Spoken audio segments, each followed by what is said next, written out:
ಮುಖ್ಯಮಂತ್ರಿಗಳ ಟೆನ್ಷನ್ಗೆ ಈಗಿರೋ ವಿಷಯಗಳು ಸಾಲದು ಅಂತ ಇನ್ನೊಂದು ವಿಷಯ ಸೇರ್ಕೊಳ್ತು. ಈಗಾಗಲೇ ಮುಡಾ ಕೇಸ್ ಅಂತಾರೆ, ವಾಲ್ಮೀಕಿ ಕೇಸ್ ಅಂತಾರೆ, ಈಗ ಪರಪ್ಪನ ಅಗ್ರಹಾರದ್ದು ಒಂದು ಕೇಸ್. ಏನಂತ ಹೇಳಿದ್ರೆ, ಕೊಲೆ ಆರೋಪಿ ದರ್ಶನ್ಗೆ ಜೈಲಲ್ಲಿ ರಾಜಾತಿಥ್ಯ. ಈ ಒಂದು ವಿಚಾರಕ್ಕೆ ಮುಖ್ಯಮಂತ್ರಿಗಳು ಗರಂ ಆಗಿದ್ದಾರಂತೆ ಅಂತ.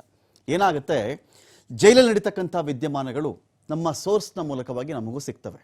ಯಾವಾಗ ದರ್ಶನ್ ಜೈಲು ಊಟ ನನಗೆ ಬೇಡ, ನನಗೆ ಮನೆ ಊಟ ಬೇಕು ಅಂತ ಒಂದು ಅರ್ಜಿ ಕೋರ್ಟ್ಗೆ ಬರುತ್ತೋ, ಅಷ್ಟರ ಬೇಳೆಗಾಗಲೇ ಮಾಧ್ಯಮಗಳಿಗೆ ಒಂದು ಮಾಹಿತಿ ಲಭ್ಯವಾಗಿತ್ತು. ಏನಂತ ಹೇಳಿದ್ರೆ, ಇಲ್ಲ ಜೈಲಲ್ಲಿ ದರ್ಶನ್ಗೆ ಹೊರಗಡೆಯಿಂದನೇ ಊಟ ಎಲ್ಲ ಆರಾಮಾಗಿ ಸಿಗ್ತಾ ಇದೆ, ಏನೇನು ಬೇಕೋ ಎಲ್ಲ ಲಭ್ಯವಾಗ್ತಾ ಇದೆ.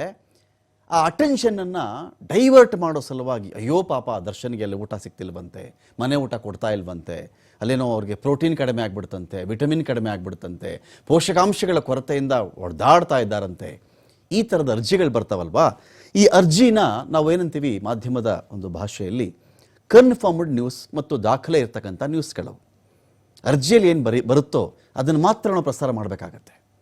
ಅರ್ಜಿಯಲ್ಲಿ ಬರದೇ ಇರುವುದನ್ನು ನಾವಿಲ್ಲಿ ಹೇಳೋಕ್ಕಾಗಲ್ಲ, ಅದು ಮಾಧ್ಯಮ ಧರ್ಮಕ್ಕೆ ವಿರುದ್ಧ. ಅಯ್ಯೋ ಅದೇನ್ರಿ ಅವಾಗ ಅಲ್ಲಿ ಊಟ ಇಲ್ಲ, ಇದಿಲ್ಲ ಅಂತ ಬರಿತಾ ಇದ್ರಲ್ಲ ಅಂತ ಹೇಳಿದ್ರೆ, ನೋಡಿ ಆ ವಿಷಯ ನಮಗೆ ಗೊತ್ತಿದ್ರೂ ಕೂಡ ನಮಗೆ ಪ್ರೂಫ್ ಬೇಕಲ್ಲ, ಸಾಕ್ಷಿ ಬೇಕಲ್ರಿ ನಮಗೆ. ನಿಮ್ಮ ಮುಂದೆ ನಾವೇನಾದರೂ ಒಂದು ವಿಷಯ ಇಡಬೇಕು ಅಂದರೆ, ಎಲ್ಲಪ್ಪ ದರ್ಶನ್ಗೆ ಜೈಲಲ್ಲಿ ಹೊರಗಡೆಯಿಂದ ಊಟ ಕೊಡ್ತಾ ಇದ್ದಾರಂತೆ, ಏನು ಸಾಕ್ಷಿ ಕೇಳ್ತಾರೆ ತಾನೆ. ಅವಾಗ ಏನು ಇಲ್ಲ, ಯಾಕೆಂದರೆ ಜೈಲಿನ ಒಳಗಡೆ ನಾವು ಕ್ಯಾಮ್ರಾ ತಗೊಂಡು ಹೋಗಿ ಶೂಟ್ ಮಾಡ್ಕೊಂಡು ಬರೋಕ್ಕಾಗಲ್ಲ. ಜೈಲು ಹೊರಗಡೆ ಇದ್ದರೆ ನಮಗೆ ಪ್ರೂಫ್ಗಳು ಲಭ್ಯವಾಗ್ತವೆ. ಈ ಒಂದು ಗಮನವನ್ನು ಬೇರೆ ಕಡೆ ಕೇಂದ್ರೀಕರಿಸುವ ಸಲುವಾಗಿಯೇ ದರ್ಶನ್ದು ಮನೆ ಊಟದ ಅರ್ಜಿ ಅಂತ ಕೋರ್ಟ್ಗೆ ಬಂದಿತ್ತು ಅಂತ ಹೇಳ್ತಾ ಇದ್ರು. ಇರಲಿ, ಆಯಿತು, ಅರ್ಜಿದೇನೇನು ವಿವರಗಳಿತ್ತೋ, ಕೋರ್ಟಲ್ಲಿ ಬೆಳವಣಿಗೆ ಆಗ್ತಾ ಇತ್ತೋ ಯಥಾವತ್ತಾಗಿ ನಮ್ಮನ್ನು ತೋರಿಸ್ತಾ ಇದ್ವಿ.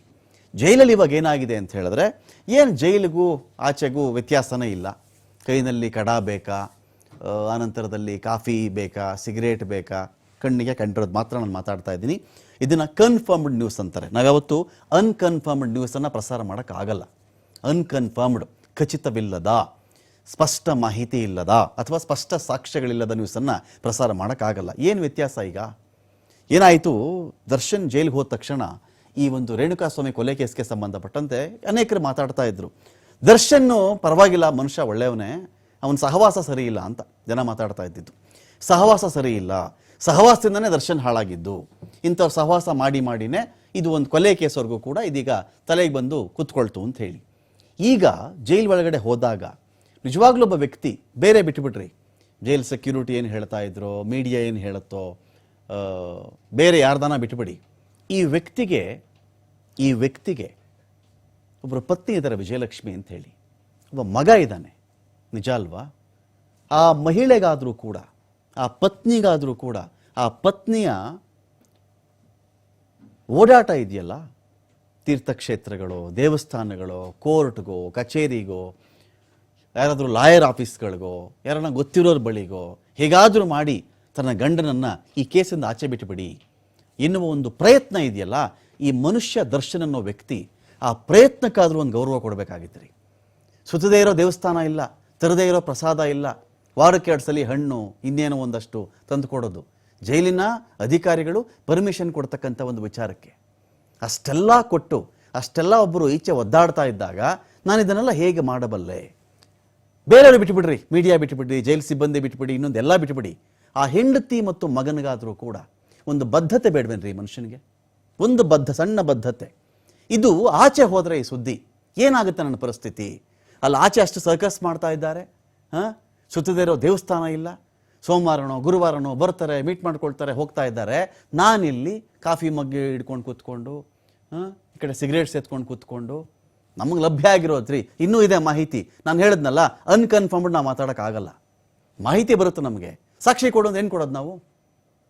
ಏನ್ರಿ ಕೊಡೋದು ನಾವು ಸಾಕ್ಷಿನ?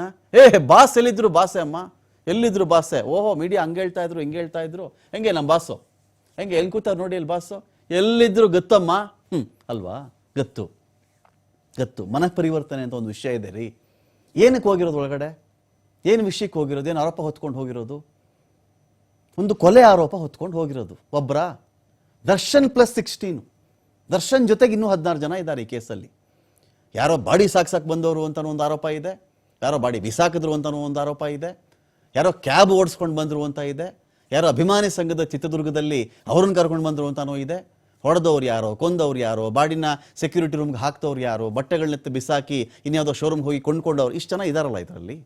ಅವ್ರ ಗತಿ ಇನ್ನೊಂದು ಕಡೆ ಇದೇ ರೇಣುಕಾಸ್ವಾಮಿಯ ತಂದೆ ಒಂದು ಕಡೆ ಕಣ್ಣೀರು ಹಾಕ್ತಾರ್ರಿ, ಕಣ್ಣೀರು ಹಾಕ್ತಾರೆ ಒಂದು ಕಡೆ. ಏನಪ್ಪ ಇದು ಜೈಲ, ಇದು ನಾವು ಮಗನ ಕಳ್ಕೊಂಡು ನಾವು ಇದು ಸಾಯ್ತಾ ಇದ್ದೀವಿ, ಎಲ್ಲ ಮೋಜು ಮಸ್ತಿ ಮಾಡ್ಕೊಂಡು ಆರಾಮಾಗಿತ್ತು. ಏನು ರೀ ಚೇರು ಟೀಪಾಯಿ, ಏನು ಡಿಫ್ರೆನ್ಸ್ ಏನು? ಯಾರೋ ಕುಳ್ಳ ಸೀನಾ ಅಂತೆ, ಅವನು ಯಾರೋ ನಾಗ ಅಂತೆ, ವಿಲ್ಸನ್ ಗಾರ್ಡನ್ ಅವನು. ಎಂಥ ಸಂಘಪ್ಪ ಒಳಗಡೆ. ದರ್ಶನ್, ಮಿಸ್ಟರ್ ದರ್ಶನ್, ಏನು ಸಂಗಾರಿ ನಿಮ್ಮದು? ಏನು ಮೆಸೇಜ್ ಕೊಡ್ತಾ ಇದ್ದೀರಿ ನೀವು ಜನಗಳಿಗೆ? ಆ ಜೈಲ್ ವ್ಯವಸ್ಥೆ ಇದು ಒಂದು ಸಲ ಅಲ್ಲ, 1000 ಬಾರಿ ಆ ಜೈಲ್ ರೈಡ್ ಮಾಡ್ರಿ ಪರಪ್ಪನ ಅಗ್ರಹಾರವನ್ನು. ಏನೇನು ವಸ್ತು ಸಿಗಬಾರ್ದೋ ಸಿಕ್ಕೇ ಸಿಗುತ್ತಲ್ಲಿ. ಇನ್ನೂ 10 ವರ್ಷ ಟೈಮ್ ಕೊಡ್ತೀವಿ ಬೇಕಾರೆ, ಇರ್ರೆಸ್ಪೆಕ್ಟಿವ್ ಆಫ್ ದಿ ಗವರ್ಮೆಂಟ್. ಹಿಂದೆ ಕೂಡ ನಾವು ಇದನ್ನು ಕೇಳಿದ್ದೀವಿ, ಇವತ್ತಿಗೂ ನಾವು ಕೇಳ್ತಾ ಇದ್ದೀವಿ, ಮುಂದೆನೂ ಕೇಳ್ತೀವಿ.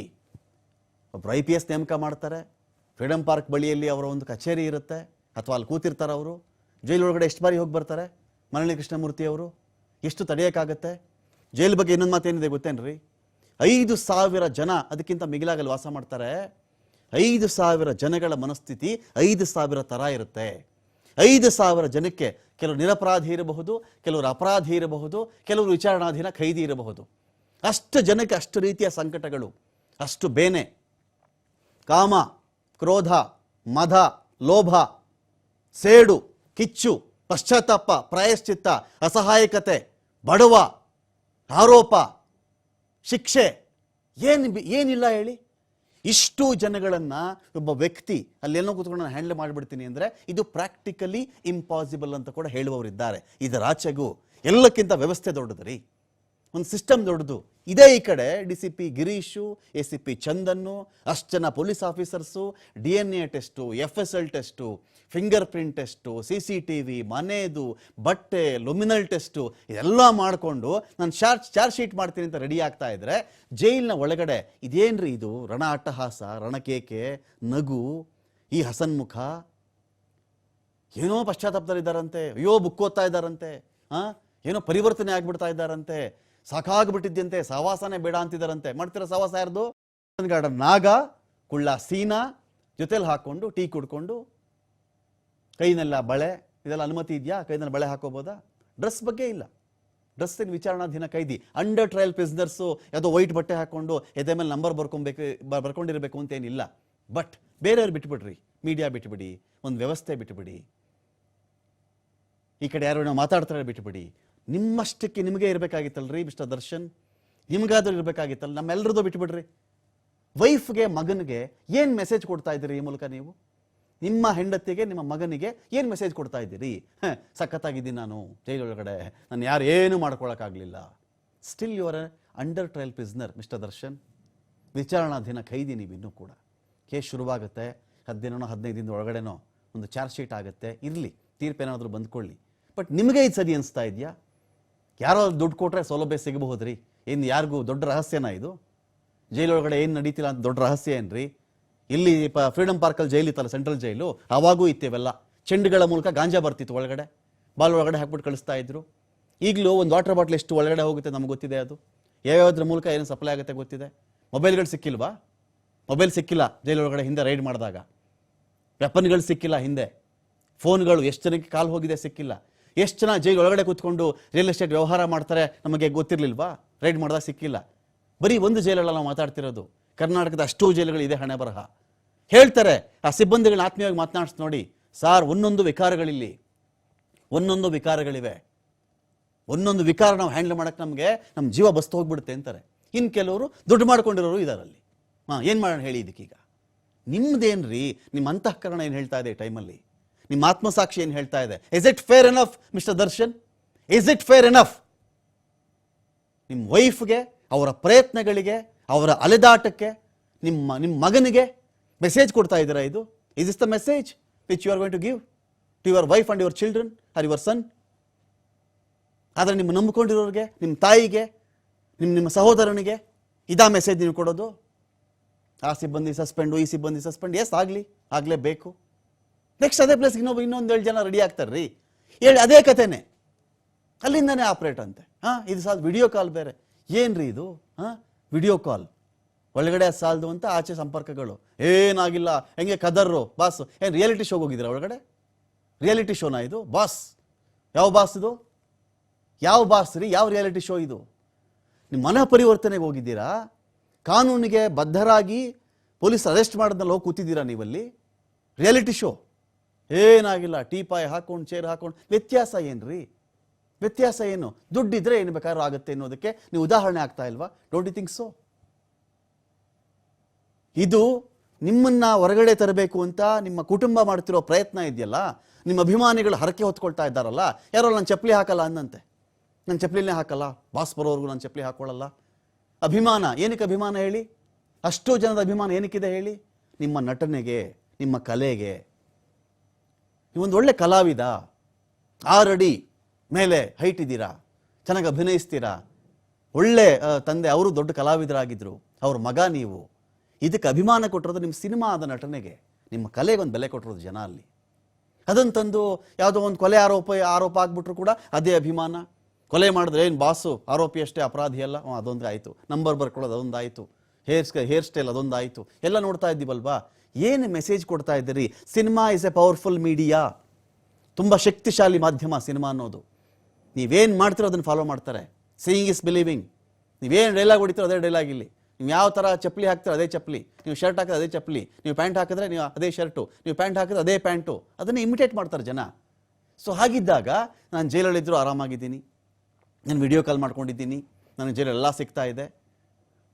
ಜನಗಳ ಕಣ್ಣಿಗೆ ಮಣ್ಣೆರ್ಚೋದಲ್ವ ಇದು? ಅಯ್ಯೋ ದರ್ಶನ್ಗೆ ನಾಳೆ ಕೋರ್ಟ್ ಮುಂದೆ ಕರೀತಾರಲ್ಲ ನಿಮ್ಮನ್ನ, ಏನು ಆನ್ಸರ್ ಮಾಡ್ತೀರಿ? ಏನಪ್ಪ ಜೈಲಲ್ಲಿ ಈ ಥರ ಕಾಫಿ ಮಗ್ ಹಿಡ್ಕೊಳ್ಳೋನ್ಗೆ, ಸಿಗರೇಟ್ ಸಿಗೋನ್ಗೆ ನೀನು ತಟ್ಟೆ ಹಿಡ್ಕೊಂಡು ನಿಂತಿದ್ದೇನಪ್ಪ ಜೈಲಲ್ಲಿ ಊಟಕ್ಕೆ ಅಂತ ಕೇಳ್ತಾರೆ ಅವರು.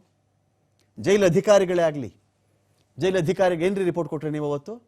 ಏನು ರಿಪೋರ್ಟ್ ಕೊಟ್ರಿ ನೀವು? ಇಲ್ಲ ನಾವು ಯಾವುದೇ ಕಾರಣಕ್ಕೂ ಹೊರಗಿನ ಊಟವನ್ನು ಅಲೋ ಮಾಡ್ತಾ ಇಲ್ಲ ನಾವು ಈ ದರ್ಶನ್ಗೆ, ಎಲ್ಲ ಜೈಲು ಊಟನೇ ಆಗಬೇಕು, ಏನೇನು ಸಿಗಬೇಕು ರೂಲ್ ಪ್ರಕಾರ ಸಿಗ್ತಾ ಇದೆ. ಸುಳ್ಳು ಹೇಳ್ತೀರಾ ಕೋರ್ಟಿಗೆ ನೀವು? ಅಟೆಂಡ್ ಮಾಡಿ, ಕೋರ್ಟ್ ಕೇಳುತ್ತೆ, ಕೋರ್ಟು ಅಟೆಂಡ್ ಮಾಡಿ ಗೊತ್ತಾಗುತ್ತೆ ನಿಮ್ಗೆ. ಏನು ಸುಳ್ಳು ಹೇಳೋದು ಈ ಥರದ್ದು?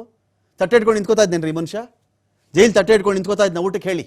ಈಗ ಹೇಳಿ, ಇದೇ ನಾಗ, ಇದೇ ಕುಳ್ಳಾಸೀನ, ಇವ್ನು ಯಾವನವನ ಇದಾರಲ್ಲ ಇವರಲ್ಲ, ಇವರು ನೀವು ಹೇಳ್ಬಿಡಿ, ನಿಜ ಹೇಳ್ಬಿಡಿ, ತಟ್ಟೆ ಹಿಡ್ಕೊಂಡು ಕ್ಯೂನಲ್ಲಿ ಜೈಲು ಊಟಕ್ಕೆ ಇವ್ರು ಕಾಯ್ತಾ ಇದ್ರಾ? ಈ ರೀತಿ ಇಲ್ಲಿ ದರ್ಬಾರ್ ಮಾಡ್ತಿರೋರು. Is it true? ಇದು ನಮ್ಗೆ ಗೊತ್ತಿರಲಿಲ್ವಾ?